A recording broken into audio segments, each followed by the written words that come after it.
The air in the room turned to ice as my wife's laughter sliced through the chatter, her words ablade. Oh, I'd never marry him again. The dinner party froze, forks paused midair, wine glasses hovering, eyes darting to me. Her giggle lingered, sharp and careless, as if she hadn't just cracked open my chest in front of our closest friends. I forced a smile, the kind that stings like a fresh bruise, and raised my glass. To bad decisions, I said, my voice steady despite the tremor in my gut. The room exhaled, laughter bubbling up again, but her eyes didn't meet mine. They hadn't for weeks. The dining room glowed under the chandelier's amber light, casting shadows on the mahogany table cluttered with half-empty plates and smudged napkins. The scent of roasted lamb and rosemary hung heavy, mingling with the faint tang of red wine. My best friend, Tom, clapped my shoulder, his grin too wide, his cologne too strong. She's just teasing, mate, he whispered, but his hand lingered a beat too long. I nodded, swallowing the sour knot in my throat. Emma, my wife of 10 years, was already turning away, her auburn hair catching the light as she leaned toward Sarah, her voice low and conspiratorial. Something about her ease, her dismissal, gnawed at me, a splinter I couldn't ignore.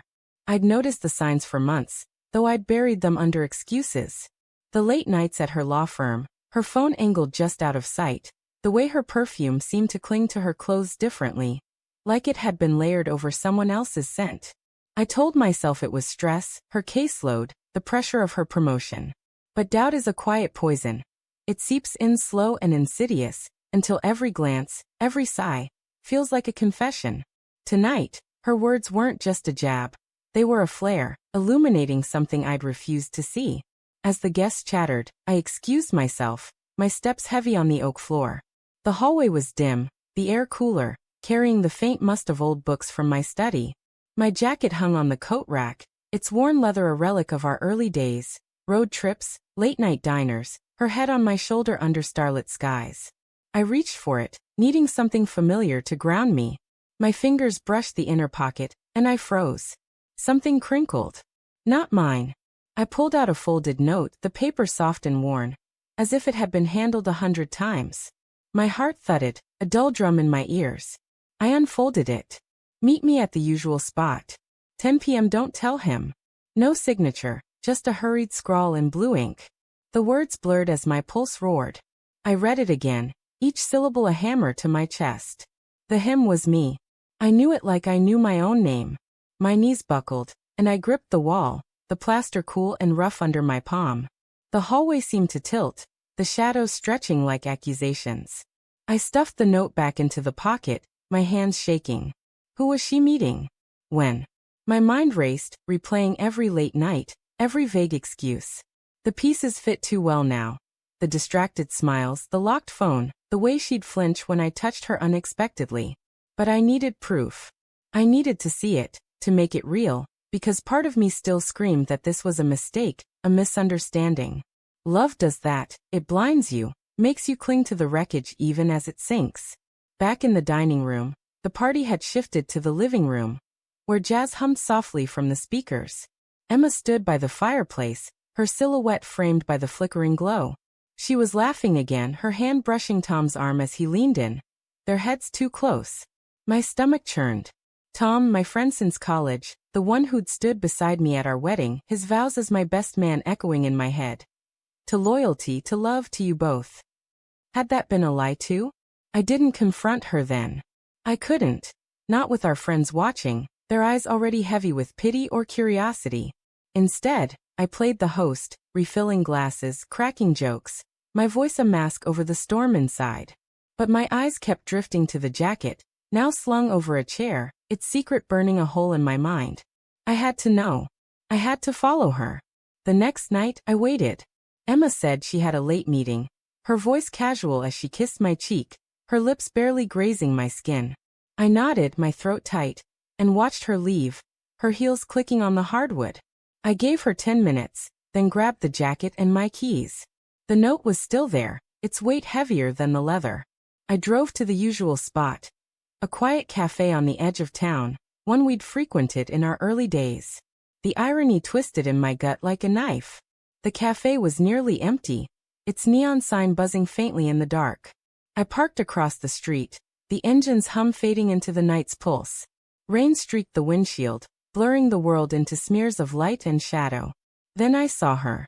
Emma, stepping out of her car, her coat pulled tight against the drizzle. She didn't go inside. Instead, she walked to a bench under a street lamp, where a figure waited. My breath caught. Tom. They didn't touch, not at first.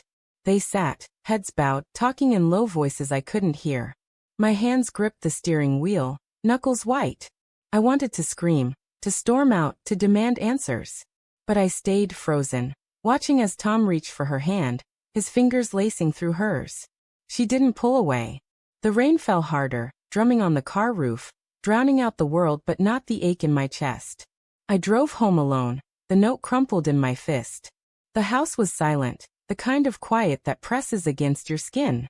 I sat at the kitchen table, the jacket draped over the chair like a ghost. When Emma came home an hour later, her hair damp and her smile forced, I didn't move. She froze when she saw me, her eyes flicking to the jacket. "What's wrong?"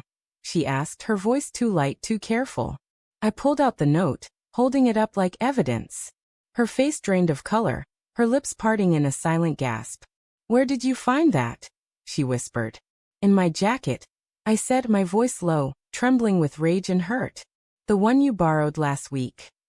She sank into a chair, her hands shaking. "It's not what you think," she started, but her voice cracked, betraying her. "Then what is it?" I snapped, leaning forward. "Tell me, Emma. Tell me why you're meeting Tom in secret. Tell me why you laughed about not marrying me again." Her eyes filled with tears, but they didn't fall. "I didn't mean it," she said. The laugh, the comment, it was stupid, a joke. "But Tom and I," she swallowed, her voice barely audible. "We've been struggling. You've been so distant, and he was there listening. It wasn't physical. It was emotional." Emotional. The word tasted like ash. "You think that makes it better?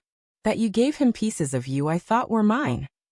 She reached for me, but I pulled back, the space between us a chasm. "I love you," she said, her voice breaking.